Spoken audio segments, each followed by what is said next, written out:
If any of you have ever clicked over to my live journal, you would have noticed that the title of it is called An Old Promise. There's a reason for that. One of my main motivations behind losing weight is a promise that I made to my dad. A little bit about me and promises. I don't break promises. I don't make them very often. To me, they're very, very serious. I decided this when I was probably about 14 years old. Today's world, words are so easily thrown away and dismissed. Honor, integrity, were all scarce around me. I didn't see a lot of it. And I always wanted something that was pure and that I could have and that had meaning, that I could keep close. And it's kind of like giving my word, except, if I promise you something, then that's serious, because I don't break them. There's only one that has been semi-broken, was out of my control though, which I promised my ex-fiance that I would be with her forever. I meant that. She didn't want that anymore, so that didn't happen, but I tried. I tried my hardest, because when I said it, I actually meant it. But that's neither here nor there. So this promise in particular. A little about my dad. Good guy. Really funny. Just really kind-hearted guy. Didn't have any enemies. He's just the kind of guy you could feel comfortable around, which I always did. And I don't know. I guess I could sit here and be like, I love my dad, but that goes without saying. And there's things that words can't communicate, so I don't see the point in even trying. He found out he had a cyst. At least that's what he said it was. And he was having some pain in his side. They did some ultrasounds and stuff, and they found out it was a tumor on his pancreas. He had an appointment to have it removed, surgery. And I went up there with him in St. Louis. And we kind of were a little bit worried. We didn't know it was cancer.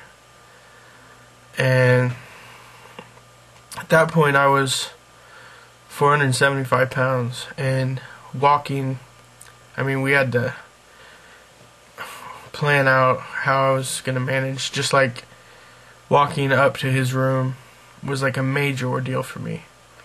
And it really was a test of everything I had just to make it there. So we went, and he was scheduled for surgery, and I remember I went in his room with him, and we were just kind of hanging out, and then they wheeled him out, and they were wheeling him by, and I was standing by the side of the hall, and I remember holding out my hand, and gave me a high five on his way in. He just kind of giggled. So we went downstairs and waited, and I remember my Aunt Kay walking with his then girlfriend out, and they were walking towards me, and I saw a tear run down their eyes, and I saw a look of worry, and it just went to them. I got up and walked to them, which was a big deal then, and stood there, and I was like, what's wrong? They opened him up, and they found that the cancer had spread everywhere, and there was nothing they could do but close him back up.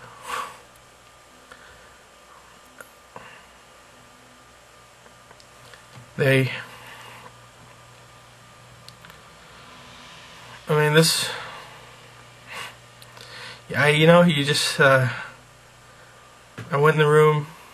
He was still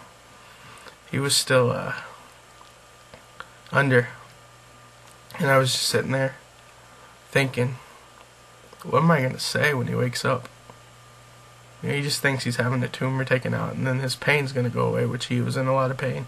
He started to wake up, and I went over by him, and I was like, how you doing? And he looked at me, and he's like, he looked around, he goes, did I oversleep? Just a jokester, man. And it's just, I cracked up, but that was my dad.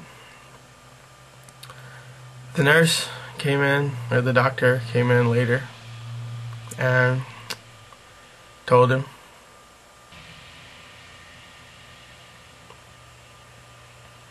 they told him there was nothing they could do. And he didn't really respond. He was just kind of like, okay. And then after she left, you know, nobody knew what to say, and he just like kind of looked at me and smiled.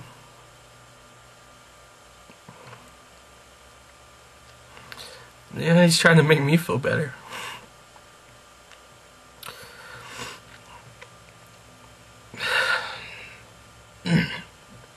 So, I talked to the nurse, and they said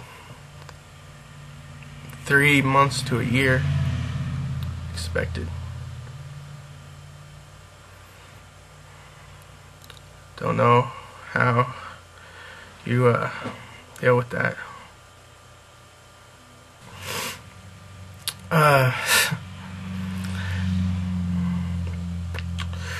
So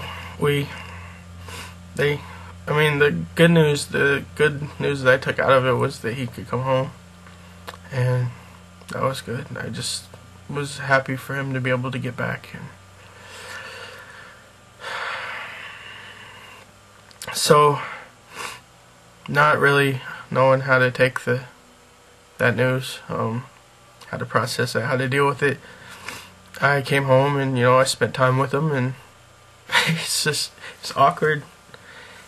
I didn't know if I should talk about it. He's not really like that open about his feelings and stuff, and I spent so many nights laying in bed, just couldn't sleep, wanted so many things I wanted to tell him. And so it was about a month later, and he was having chemo, and he was determined. He said, you know, I'm gonna fight this. He's like, I'm making it to Christmas at least. He's like, you know, I'm gonna hang around. And that's what I wanted to hear. He wanted to fight, and he was gonna fight, and it made me so happy. Because there's another way to go, you know, just giving up, and he didn't. And I remember the day after, and he got home, and I was like, hey, I made a doctor's appointment. I hadn't been to the doctor in like 2 years. Mr. Health over here. It's 475 pounds. I didn't even want to know. And I was like, I made a doctor's appointment. And he's like, oh. He's like, well, then it's all worth it. It's all worth it, right? But, he was joking. In the hospital, and 3 hours after he was told that he had cancer and there was no hope, he's making jokes about going skydiving or wrestling lions and stuff like that. So I'm trying to come to the realization of this and accept it and figure out how to deal with it, and he's decided he's gonna fight, and he's drinks Ensure, and you know, he's eating healthier and everything, and he starts gaining weight because he had lost a lot, and he just started looking so much healthier, and it's like you don't believe it. You're like, you know, he's gonna beat the odds and he's gonna make it. So it was February 15th. It was a Saturday, and he asked me if I wanted to come over and we're gonna go through pictures and stuff because he was determined to give everything away, or divide everything up so we wouldn't have to worry about it. Which is really one of the only few times he actually even acknowledged that he had cancer, to me, or to anyone really. So I think he had taken the month and, I guess accepted it and was gonna deal with it, and he wanted me to come over. Well, due to the fact that I was so overweight, things were kind of difficult for me. I couldn't drive. Couldn't get behind the wheel. And I ended up not being able to go that day for that reason. I didn't have a ride. And I had a car, I just couldn't drive it. So I called him and told him. He's like, oh, that's okay. And then I called him Sunday, and this was his second chemo treatment, and he hadn't gotten sick the last time, so I was expecting him to get sick. And I called him Sunday and he was sick, and he's like, yeah, you probably don't want to come over, or you shouldn't come over because I'm just throwing up and stuff. And I was like, well, I'll still come over, and he didn't want me to,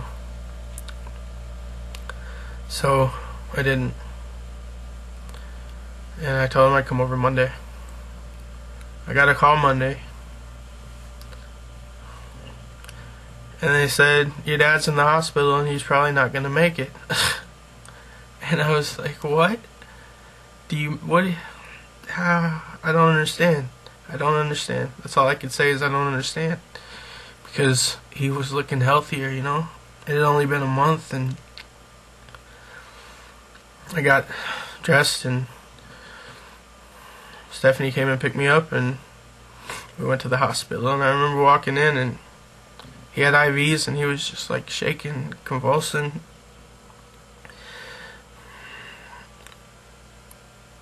He had low potassium or something like that. And so I grabbed his hand, and I didn't let go. I kept his hand all night long. They moved him in the room, and he came to a couple times, and I told him I loved him. And then I went and talked to the nurse, and I was like, what's wrong? What's going on? What are the chances, She's like, he's not going to make it. His organs are shutting down. There's nothing we can do. They moved him out of the emergency room, and they just put him in a little room. It was just a little room that they put him in to die. She said it didn't look like he had long. So I held his hand.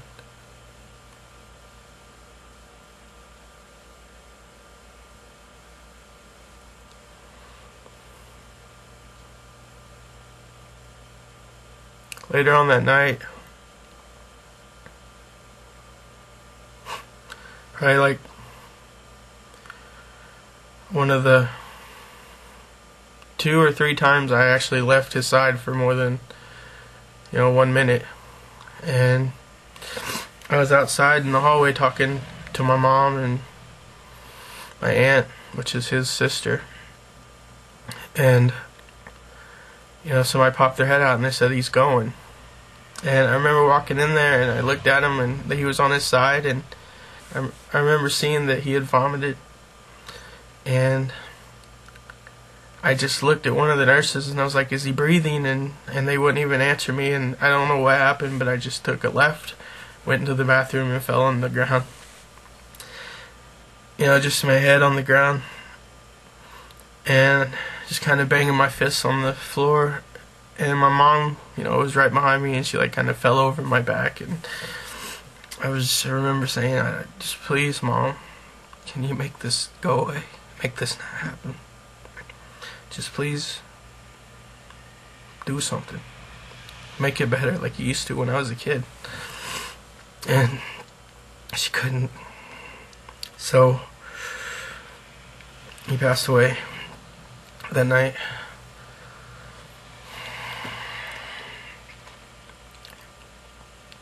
I was kind of in shock for a while, and I went to